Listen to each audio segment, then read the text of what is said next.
பாருங்க, குடும்பம் அப்படின்னு சொல்லி வரும்போது 3 வார்த்தைகள் பார்த்துருக்கோம் இது வரைக்கும். ஒன்று மிஸ்பாக்கா, அடுத்தது ஆலஃப்ங்கிற வார்த்தையை வச்சு நம்ம குடும்பத்தை பார்த்தோம். அடுத்தது பெய்த் என்கிற வார்த்தையை வச்சு நம்ம என்ன செய்தோம், குடும்பத்தை நம்ம பார்த்தோம். இப்போ நம்ம குடும்பத்தினுடைய தலைவரை பற்றி நம்ம பார்க்கலாம். விசுவாசத்தின் தலைவர், நம்ம குடும்பத்தின் தலைவர், அதாவது ஆபிரகாம். ஆபிரகாம் ஒரு குடும்பம். ஆபிரகாம் சாரா 2 அருமையான ஒரு ஃபேமிலி. குழந்தை பாக்கியம் இல்லை, கர்த்தர் வாக்கு கொடுத்திருக்கிறாரு. நான் உன்னை பெரிய ஜாதியாக்குவேன், உன்னை ஆசீர்வதிக்கிறவர்களை ஆசீர்வதிப்பேன், உன்னை சபிக்கிறவர்களை சபிப்பேன். இப்படி பெரிய பெரிய ஆசீர்வாதத்தை கர்த்தர் ஆபிரகாமுக்கு கொடுத்து வச்சிருந்தார். 25 வருடம் அந்த வாக்கு தத்தத்துக்காக அவன் என்ன செய்திருந்தான், காத்து கொண்டிருந்தான். காத்துக்கிட்டு இருக்கும் போதே சாராவுடைய கர்ப்பம் செத்து போச்சு, ஆபிரகாமுடைய சரீரம் செத்து போச்சு, எல்லா ஹோப்ஸும் முடிஞ்சு போச்சு. ஆனாலும் விசுவாசத்தில் அவன் தடுமாறவில்லை. ஒரு குடும்பம்னு சொல்லி வந்தாச்சுன்னா, நீங்க ஒரு ஆசீர்வாதத்தை எதிர்பார்க்குறீங்க, ஆசீர்வாதத்தை கிடைக்க டிலே ஆகுதுன்னா, இன்னைக்கு அநேக குடும்பத்தில் பிரச்சனைகள் உருவாயிருது. குழந்தை பாக்கியம் இல்லையே, யார் மேல தப்பு, புருஷன் மேல தப்பா, பொண்டாட்டி மேல தப்பா அப்படின்னு சொல்லி அது மேல ஃபோக்கஸ் பண்ண ஆரம்பிப்பாங்க. முக்கியமா பெண்கள் மேல இந்த சமுதாயமே என்ன செய்யும், ஒரு குற்றச்சாட்டை என்ன செய்யும் வைக்கும். அவமான சின்னமா என்ன செய்வாங்க, நிற்பாங்க, குழந்தை பாக்கியம் இல்லை அப்படின்னு சொல்லி. ஆனா ஆபிரகாமும் சாராளும் வாக்கு தத்தத்துக்காக காத்து கொண்டிருந்தார்கள். அந்த வாக்கு தத்தத்தை தேவன் ஒரு காரியத்தை சொல்லியிருக்கார், அதை கண்டிப்பா என்ன செய்வார், நிறைவேற்றி தருவார்கிற அந்த வாக்கு தத்தத்தை பிடித்து கொண்டிருந்தாங்க. குழந்தை பாக்கியம் இல்லாதவங்க தடுமாறவே கூடாது. குழந்தை பாக்கியம் இல்லாதவங்க ஊழியம் செய்யலாமா? கண்டிப்பா ஊழியம் செய்யலாம். ஊழியம் செய்யறது எந்த ஒரு காரியமும் இல்லை. ஊழியம் யாருனாலும் செய்யலாம். அந்த ஊழியத்தை செய்யும் போது நிறைய பேர் என்ன செய்வாங்க, குற்றச்சாட்டு வைப்பாங்க. இவனுக்கே குழந்தை கிடைக்கல, ஏன் மற்றவனுக்கு போய் ஜோம் பண்ண போறாடா. மற்றவங்களாம் ஜோம் பண்ணி மற்றவங்களெல்லாம் குழந்தை பாக்கியம் உண்டாயிருக்கும். ஆனா இவங்களுக்கு என்ன செஞ்சிருக்காது, உண்டாயிருக்காது. தேவன் அவங்களை காக்க வைக்கிறார், விசுவாசத்துல பலப்படுத்துகிறார். ஆபிரகாம் அவன் சரீரம் செத்து போயிருந்ததை பார்க்காம விசுவாசத்தில் பலப்பட்டு இருந்தான். அதனால அவன் விசுவாசிகளுக்கெல்லாம் தகப்பனாக எண்ணப்பட்டான். எவ்வளவு அருமையான ஒரு காரியம். கர்த்தர் அவனுக்கு அவ்வளவு பொறுமையை கொடுத்து ஒரு குடும்பத்துக்கே தலைவனா கர்த்தர் என்ன செய்யறார், நியமிச்சு வைக்கிறார் ஆபிரகாமை. எவ்வளவு பாக்கியம் பாருங்க. இன்னைக்கு நமக்கு ஆபிரகாம் கொடுத்த வாக்குத்தத்தெல்லாம் நமக்கு சுதந்திர வழியாகிறது. காரணம் என்னன்னா, யெகோஷுவா மூலமாக ஆபிரகாமுடைய வாக்குத்தத்தெல்லாம் நமக்கு சுதந்திரமாக என்ன செய்து நம்மளுக்கு கிடைக்கிறது. இயேசு கிறிஸ்து மூலமாக அங்க ஆபிரகாமுடைய எல்லா வாக்குத்தத்துக்கும் நம்ம சுதந்திரவாளியா என்ன செஞ்சிட்டோம், மாறிட்டோம். சோ அப்ப மாறிட்டோம் அப்படின்னா, அப்ப நம்ம ஆபிரகாமுடைய பிள்ளைகள், we are the children of Abraham. இந்த ஆபிரகாம் அப்படி ஆபிரகாமுடைய பிள்ளைகள் அப்படின்னா டீகோடிங்ல பார்த்தாதான் நம்ம உண்மையிலே ஆபிரகாமுடைய பிள்ளைகளா இல்லையா அப்படிங்கிறது நம்மளுக்கு என்ன செய்யும் தெரியும்.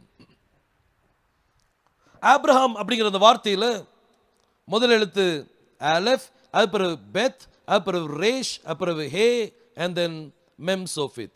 இந்த 5 எழுத்து சேரும் போது அதை நம்ம ஆபிரகாம் அப்படின்னு நம்ம சொல்றோம். இதுல முதல் 4 எழுத்தை மட்டும் நீங்க எடுத்தீங்கன்னா இத ஆப்ரா அப்படின்னு சொல்லி சொல்லுவாங்க. ஆப்ரா. இந்த கடைசி எழுத்து என்னது, மெம். மெம் வந்து என்னது, இரத்தத்தினால் கழுவப்பட்ட ஜனங்கள். நம்ம எல்லாம் இரத்தத்தினால் கழுவப்பட்ட ஜனங்கள். நம்ம எல்லாரும் ஒரு குடும்பம். யெகோஷுவா மூலமா நம்ம யாருடைய சொந்தக்காரன், ஆபிரகாமுடைய சொந்தக்காரன். இன்னொரு காரியம் என்ன அப்படின்னா, நீங்க தான் மெம், யூ ஆர் மெம், இரத்தத்தினால் கழுவப்பட்ட ஜனங்கள். இந்த ஆப்ரா அப்படின்னு அதுக்கு அர்த்தம் கழுகின் செட்டை அப்படின்னு சொல்லி அர்த்தம். It is the wings of an eagle. கழுகினுடைய செட்டை. யாரெல்லாம் அந்த கழுகின் செட்டைக்குள்ள வராங்களோ அவங்க எல்லாருமே ஆபிரகாமுடைய சந்ததியா என்ன செய்வாங்க, மாறுவாங்க. உன்னதமானவரின் மறைவில் இருக்கிறவன் சர்வ வல்லவருடைய நிழலில் தங்குவான், அவர் செட்டைகளின் கீழே அடைக்கலம் போவான். அந்த செட்டை, அந்த கழுகின் செட்டை, அதற்கு கீழே இந்த மெம் எங்க இருக்குது, செட்டை கீழே வருது. செட்டை கீழே அடைக்கலம் புகுவாய். யாரெல்லாம் அந்த அவருடைய செட்டைக்கு கீழே வர்றாங்களோ, அடைக்கல போறாங்களோ, அவங்க தான் ஆபிரகாமுடைய பிள்ளைகள், மற்றவங்க கிடையாது. இன்னைக்கு கழுகின் செட்டை உங்க மேல விரிக்கப்பட்டிருக்குதா? அந்த குடும்பத்தினுடைய செட்டை உங்க மேல விரிக்கப்பட்டிருக்கா? யாரு குடும்பம்? நம்ம பிரதானமான கழுகு யாரு? யெகோஷுவா நமக்கு பிரதானமான ஒரு கழுகு. அவருடைய செட்டுகளுக்கு கீழே, அவருடைய ரெக்கைக்கு கீழே நம்ம குஞ்சுகளா என்ன செய்யணும்? இருந்தோம்னா அவருடைய குடும்பமா என்ன செய்வோம்? நம்ம காணப்படுவோம். we are his sons and daughters. எவ்வளவு அருமையா கர்த்தர் வச்சுக்கா பாருங்க.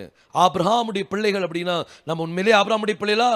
சிந்திச்சு பாருங்க. நம்ம அந்த செட்டில் கீழே யாரெல்லாம் வர்றாங்களோ அவங்கெல்லாம் யாரா மாறிடுவாங்க? ஆபிரகாமுடைய பிள்ளைகள். இந்த குடும்பம் அப்படிங்கிறதுல அப்பாவுக்கு என்ன சொல்லுவாங்க? அப், அதாவது அப்பா. இதுல ரெண்டே எழுத்து தான். ஆலெஃப், அடுத்தது என்னது? பெத். தகப்பனுடைய ஸ்தானம் என்ன? What is the status of the father in the family? ஆலெஃப்னா அதுக்கு அர்த்தம் என்னது? ஸ்ட்ரென்த், பெலன். பெத்துனா என்னது? வீடு, குடும்பம். வீட்டினுடைய பெலன் யாரு? தகப்பன் தான். யார் வீட்டுக்குள்ள? பெலன். அந்த பெலன் போயிட்டுனா, சில ஜனங்கள் பார்த்தீங்கன்னா உயிரோடு இருக்கிற வரைக்கும் பொண்டாட்டி புருஷனை போட்டு ஏசின்னு ஏசுவாங்க. நீரெல்லாம் உயிரோடு இருந்து என்ன பிரயோஜனம்? இப்போயின்னு சத்துவாங்க. செத்து போனோடனே ஐயோ என் புருஷன் போயிட்டாரேன்னு சொல்லிடுவாங்க. அந்த பெலன் போகும்போது தான் தெரியும், அது இருக்கும்போது பெலன் தெரியாது. பொள்ளாச்சியில் இப்படி தான் ஒருத்தர், அவர் கால் நடக்க முடியாது, ஆக்சிடெண்ட்டில் கால் போயிட்டு, அதுக்கு முன்னாடி நல்ல பிஸ்னஸ் மேக்னெட்டாக இருந்தாங்க. ஒரே ஒரு ஆக்சிடெண்ட், எல்லாம் முடிஞ்சு போச்சு. அவர் என்னைக்கு கால் போச்சோ அன்னையிலேருந்தே ஏச ஆரம்பிச்சிட்டாங்க. செத்த உடனே உப்பாரி போட்டு அழுக. ஐயோ உயிரோடாவது இருந்தா நீங்கள் இருந்த இல்லையே, நான் உங்களை உயிரோடு இருக்கும்போது உங்களை ஏசியே கொண்டு விட்டேனே, இப்போ நீங்கள் போன பிறகு என்னுடைய வாழ்க்கையே வீணாகி போச்சு. He is the strength. ஒரு தகப்பன் யார்? ஒரு குடும்பத்தினுடைய பலன், ஒரு ஃபேமிலியுடைய பலன், ஒரு மனைவியினுடைய பலன், ஒரு குடும்பத்தினுடைய ஒரு பிள்ளைகளுடைய பலன். அதுதான் ஒரு அப்பாவுடைய ஸ்தானம். அவங்க வேலை செய்கிறாங்களோ செய்யலையோ, but we have to be a family. ஒரு ஃபேமிலியுடைய அந்த இம்பார்ட்டன்ஸ் நம்மளுக்கு தெரிஞ்சிட்டுனா, ஒவ்வொருத்தருடைய இம்பார்ட்டன்ஸ் தெரிஞ்சிட்டுனா, that's a great thing. ஆலெஃப்னா இன்னொரு மீனிங் இருக்குது, leader. he is the leader, father is the leader of the house. வீட்டார், ஃபேமிலியுடைய லீடர் யார் அப்படின்னா தகப்பன் தான். யாரு? லீடர். ஆனா இன்னைக்கு எல்லாமே தலைகீழ நடக்குது. தகப்பன் லீடர் இருக்க மாட்டாங்க, தாய் தான் என்ன செய்வாங்க? லீடராக இருப்பாங்க. இதை தாய் எப்போ லீடர் ஆகிறாங்களோ, தகப்பன் என்னைக்கு வாழா மாறுறாங்களோ அன்னைக்கு தான் அதுக்கு பேர் தான் தலைகீழ நடக்கிறது. தலை கீழே வந்துட்டு வால் இங்கே வந்துட்டு மேலே வந்துட்டு. பைபிள் பிரகாரம் தகப்பன் தான் லீடர். குடும்பத்தை நடத்துறது கணவன் தான், மனைவி இல்லை. கணவன் முரடனா இருந்தாங்கன்னா மனைவி அதுக்கேற்ற ஞானத்தோடு நடந்துக்கிடணும், அவ்வளோதான். மிஞ்சி என்ன செய்ய முடியாது? போக முடியாது. கர்த்தருக்கு பயந்து எல்லா காரியத்தையும் என்ன செய்யணும்? நம்ம செய்ய வேண்டும். சில ஜனங்கள் பார்த்தீங்கன்னா கணவன் ரொம்ப கஷ்டப்பட்டு இருப்பாங்க, ஒரு வேலையும் முடியாது. ஆனால் வீட்டில் நீங்கள் பார்த்தீங்கன்னா அவங்களுக்கு சேவையை பார்த்தீங்கன்னா ரொம்ப அருமையாக சேவை செய்வாங்க. Why? Because they know their importance. அந்த பலத்தினுடைய இம்பார்ட்டன்ஸ் அவங்களுக்கு தெரியும். இன்னைக்கு ஒரு குடும்பம்னு சொல்லி எடுத்தாச்சுன்னா நம்ம வீட்டின் லீடர் யாரு?